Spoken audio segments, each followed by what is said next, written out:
The combined GB and EU marketplaces are worth over £6 trillion. We have unfettered access to both of those marketplaces. Nobody who has ever walked this earth has your unique advantage. 500 million customers we can ship to with no customs, no duties, no border restrictions. There's a wave coming. It's the unique advantage. Are you on that surfboard going to paddle, or are you going to sit still? Welcome back to another episode of Freedom to Grow. Today we're at the Northern Ireland Digital Marketing Conference 2026. I'm doing a keynote speech and we're going to be talking about the unique advantage you bring as an individual alongside your business to today's opportunity of dual market access. What that means for the movement of goods, but also for service-based businesses in today's world. And we're excited to share that with you. 8 billion people.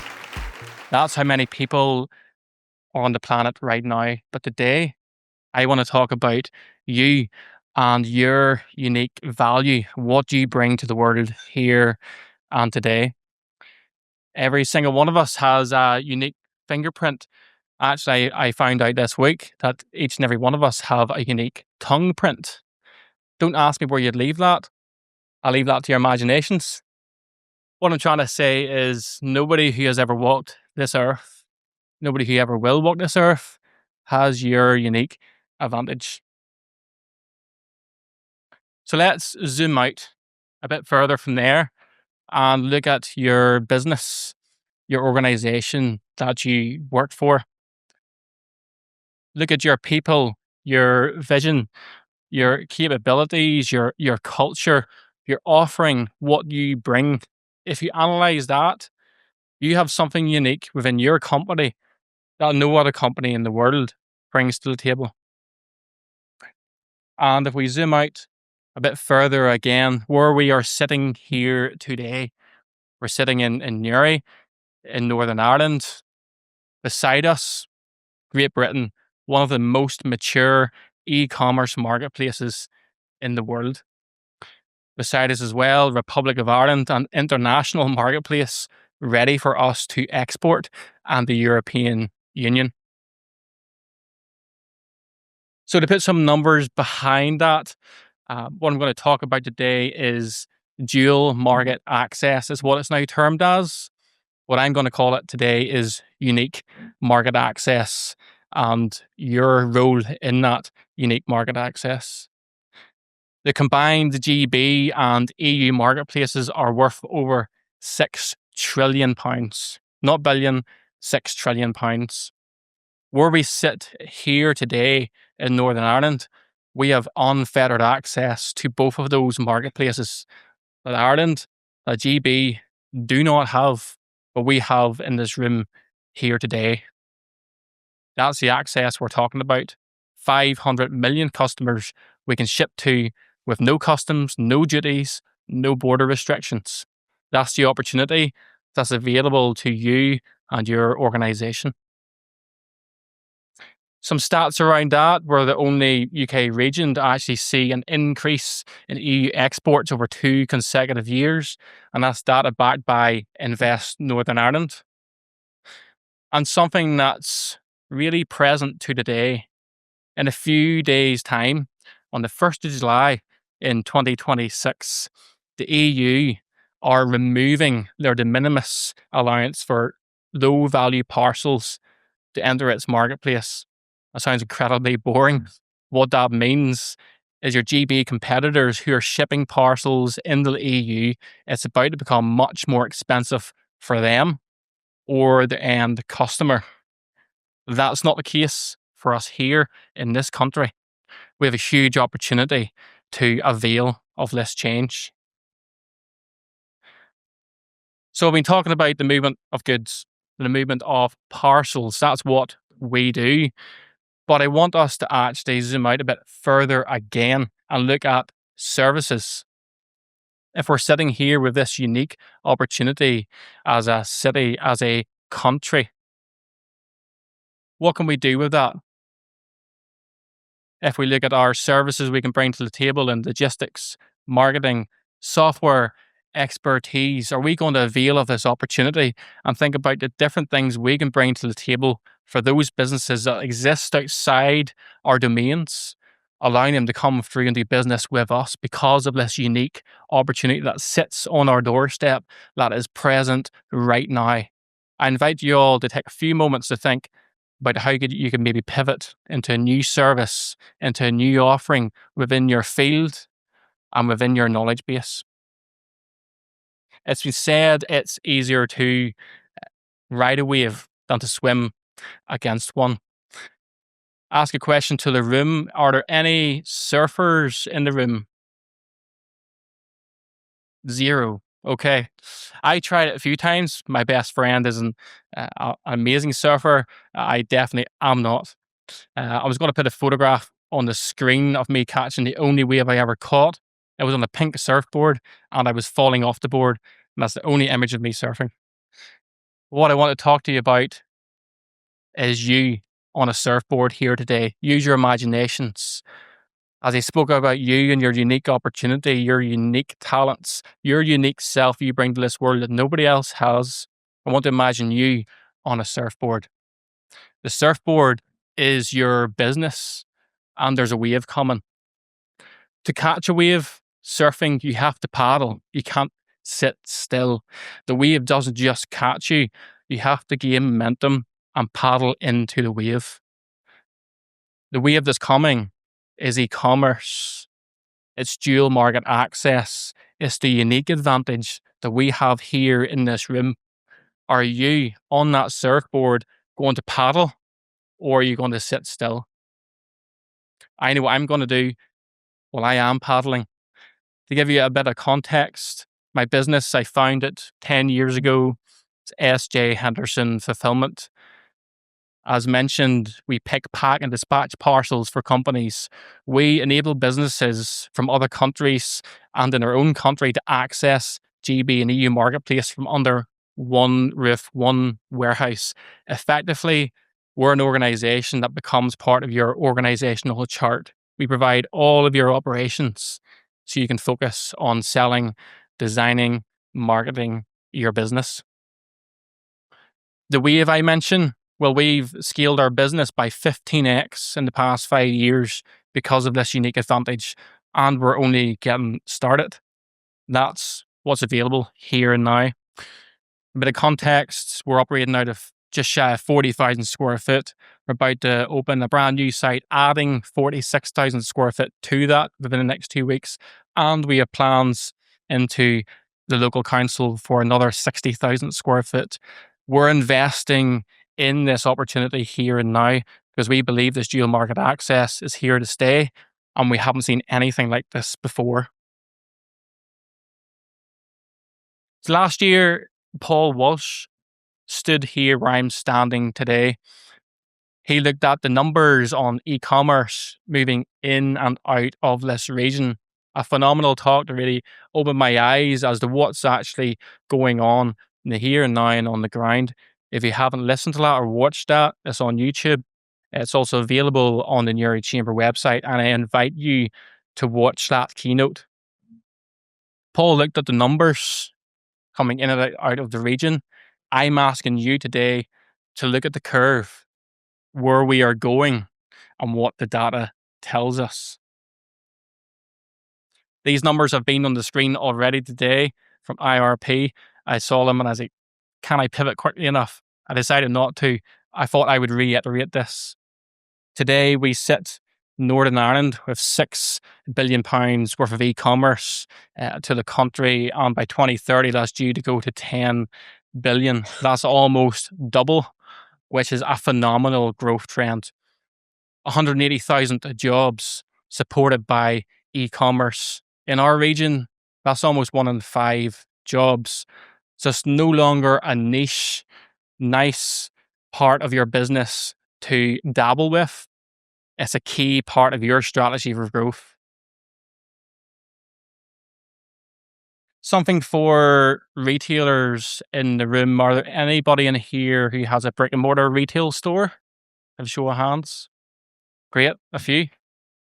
Something to encourage you. Capital One Shopping done a survey, an analysis, and looked at the companies, the retailers who were selling omnichannel, like we've heard about today, and the companies who sell via one channel.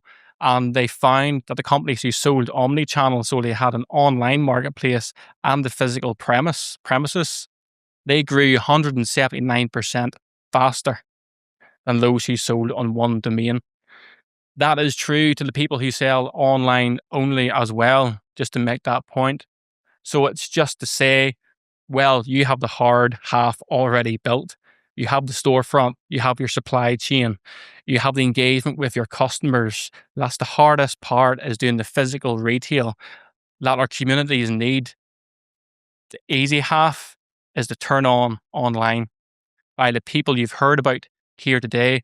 A couple of phone calls, you have a website live, running with data, and somebody managing that growth for you. Another phone call to a company like ours, your picking, packing, and dispatching is fully automated by another company. You sell something overnight, you wake up, make a coffee, and that parcel's already dispatched, and you go to your store.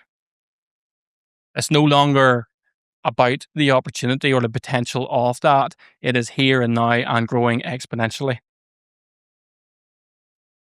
So some more statistics around what this actually means here and now. 71% of businesses surveyed detailed that they have seen an increase already because of this dual market access, unique market access that we have in Northern Ireland. Those 71% of companies said, yes, our EU exports have grown significantly because of this. So we've talked a lot about movement of goods, the potential, the unique advantage you bring to the world as an individual, your business, and where we sit here today, now in 2026. But we're at the digital marketing conference. There's a bridge. The bridge is digital marketing. Digital marketing bridges the opportunity and the customer. You could have the best product in the world, the fastest fulfillment in the world, but if nobody knows you exist, it's all for nothing.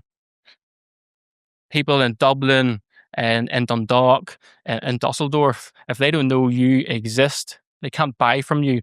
So digital marketing is a key part of your strategy and our strategy here in this country and the city to drive that opportunity forward.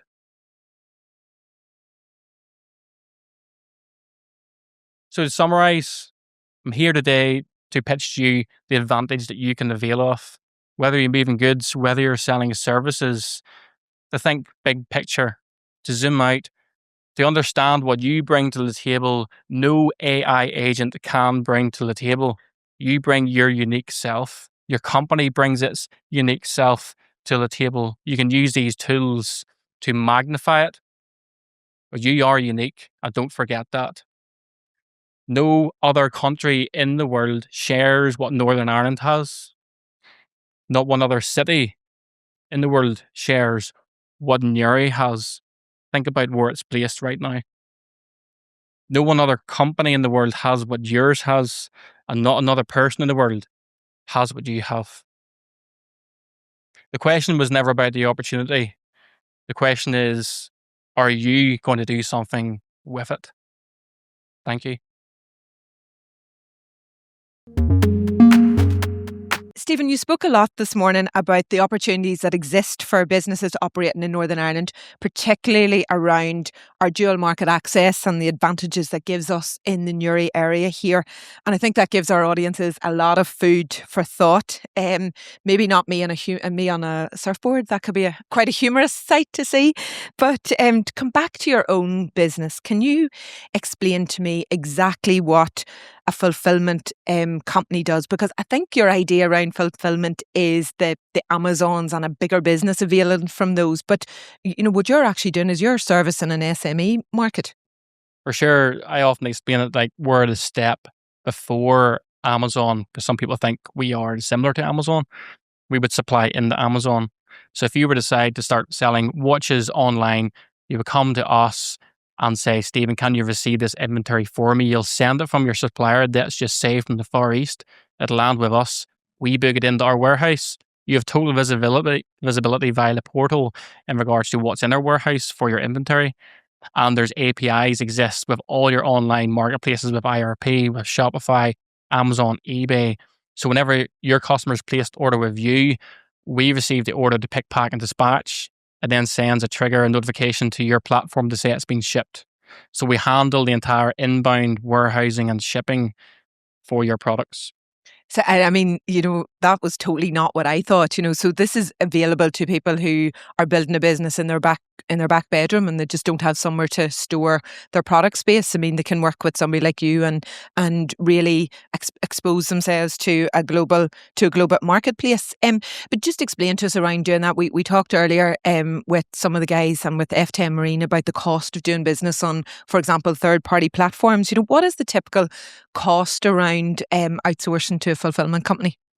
Yeah, so I have 5 main strands within our pricing model. We charge an admin fee to cover all the administrative tasks and software and solutions that we bring to the table. So think about it as a subscription to our systems. We then charge a warehousing fee. And what's unique about what we bring to the table is that we charge per cubic meter per week. And what that means is, well, your phone, for example, would have a measurement, 3-dimensional measurement, and we charge for that. We don't charge for any air or space in our warehouse that's not utilized. Typical competitors and other companies in our game would charge per pallet space, but that's very ambiguous. And it could scare a small business. Exactly, yes. So we charge that way. So as whenever you get the revenue from your sale, you benefit from the revenue for your business and knowing that your rent with us is going down. And then we simply charge for labor, receiving the goods, shipping the goods, labor involved there, and your shipping costs, which you would have anyway with the likes of Royal Mail, DPD, your couriers. And because I suppose you're dealing with so many different retailers and looking at different businesses every day, you probably have a unique perspective on e-commerce business across those different sectors. What trends are you seeing in the e-commerce space at the moment? And where do you think, obviously you've mentioned dual market access, but where do you think those biggest opportunities are over the next couple of years? Yes, we've done a lot of work on that recently and tried to identify our ideal customer profile. And we found that actually the majority of the e-commerce landscape in the UK is covered by fashion, wellness, and beauty. So if you're a company in the room dealing in those areas or you have access to that in your product catalog, get it sold online. It's a huge movement, massive growth trends within those industries, but also many others as well. In terms of selling online, you often find companies don't just sell on their own site. They're also selling on Amazon, eBay, but also selling to wholesalers of B2B, Boots or Brian Thomas and other outlets like that. So it's usually a dual strand approach. That omnichannel I talked about, you see that across the board, and the other companies and the clients that we deal with are doing the best, where they do the B2B side and also the B2C side. And that's interesting because we did talk earlier to the IRP team and on their session about this idea around third-party marketplaces and your own website. And I suppose just for people in the room who are bamboozled by all of that, what are the pros and cons for each approach? And again, sort of a rough idea. And we talked to Michael a little bit about how costs compare.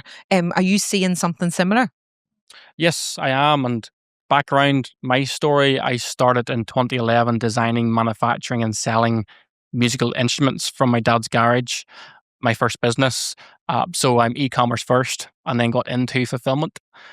So with that in mind, it's selling on Amazon with that business was over 60% of our revenue, but it was the lowest in terms of returns.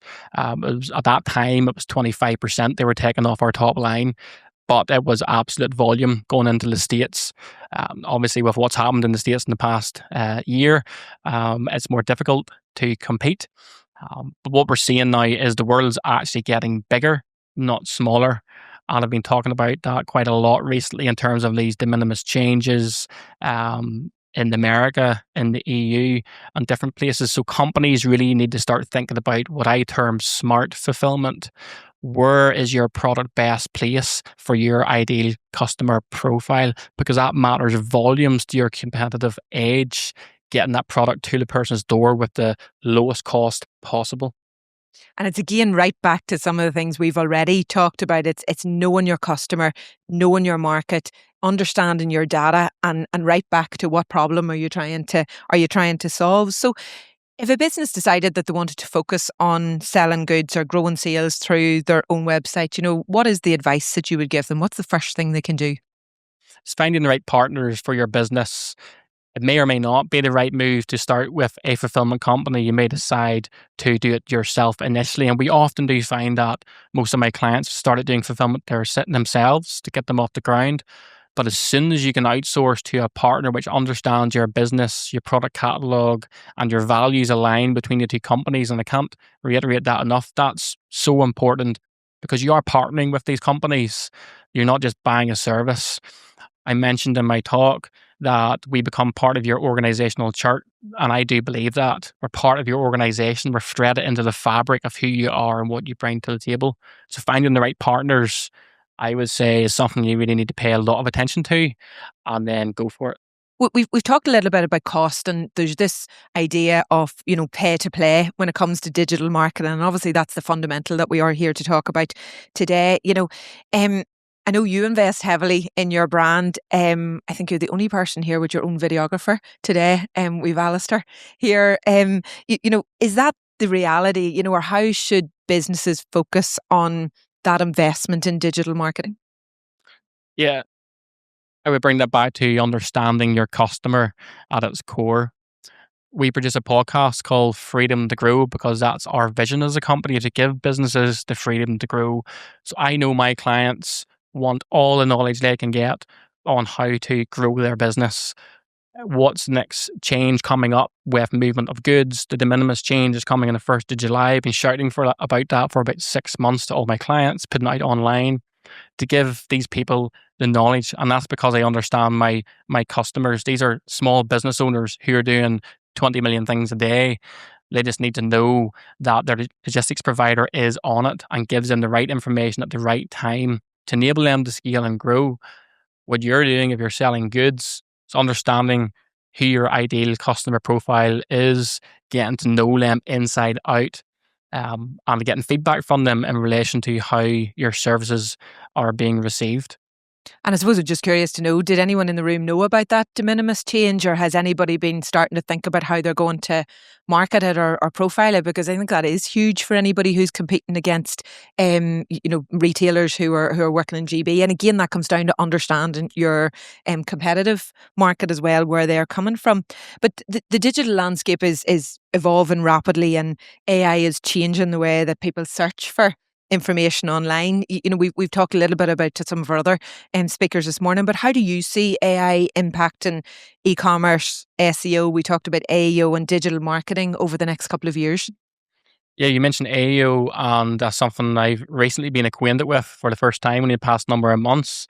And we utilize HubSpot to analyze our website and look at, okay, how is it comparing to other websites, but actually uses Gemini to base prompts on what's actually been searched within your industry, and then gives me daily to-do list tasks to improve my AEO, which I find phenomenal. So I pay around... Sorry, just go back over that again. So you're putting prompts into Gemini that's being fed into your HubSpot, that's then giving you a daily list of tasks about how to improve your digital marketing. So HubSpot actually does all that legwork. It analyzes your website and your industry and says, here's what people are searching. Here's the prompts that go into Gemini. And then they actually assist you to make sure you come up with the top 5 within the search for AEO. Most people are using chatbots of some degree or some AI tool to do a lot of their searching before they go into business with people now. And for years and years, it's all been SEO, and that's brought in so much of our business because we focus so heavily on that. And all of a sudden, this has come up. So I would say, again, just focus in on your industry where AI can actually facilitate you best, not get too caught up in all the variety of tools that are out there. I was really impressed by Clearhill earlier on and John sharing that they spent time looking at, okay, what's their strategy for implementation? What are they saying yes to? What are they saying no to? And I think that's really important to do for each and every one of us here. Sit down, look at the landscape, look at your journey to date and where you're going, and what AI tools can assist you best in the here and now. And I think, that brings the benefit then of what I think it was John who had mentioned earlier, then you're feeding one machine and you're getting all of that valuable knowledge that's coming from right across your team instead of one person sneakily using Copilot here, somebody else using Gemini here, somebody else using ChatGPT. And I think that's, and that has to be driven by the top. But all of this doesn't come for free. And we chatted a wee bit about, the value that HubSpot has brought to your business. We've had people talking about HubSpot in the past here, and I know we're going to talk to it a little bit more in one of our next sessions. But what sort of cost are you investing in that type of thing? Yeah, so the HubSpot marketing piece is around £500 a month. So it sounds expensive. But we know what consultants charge in that space, for maybe managing certain elements of that. And £500 wouldn't get you very far. Whereas this is automated, it gives you granular detail and really assists you. And that can be used in tandem with a consultant. And I mean, in terms of digital marketing, it's something that's a really exciting space for people working in that field, in that area, to assist businesses use this to the best they can. So yeah, that's what I would say to that. But I also think it's a warning. I mean, I don't know if there's anybody in the room here. I'm sure there is that is a digital marketer. I mean, it's not. We talk about AI isn't coming to take your job, but people who know how to use it are. So if you aren't au fait with how these tools work and the fact that Stephen can get this service for £500 a month that basically wipes out what a digital marketer would do for them, you need to understand that and know how you can pivot and how you can drive further advantage to that. For sure. Yeah, and there's a lot of talk on work charts now. I was talking to someone during one of the breaks there. Instead of an organizational chart, a work chart, and what that means is actually a movement toward human-led AI agent sales.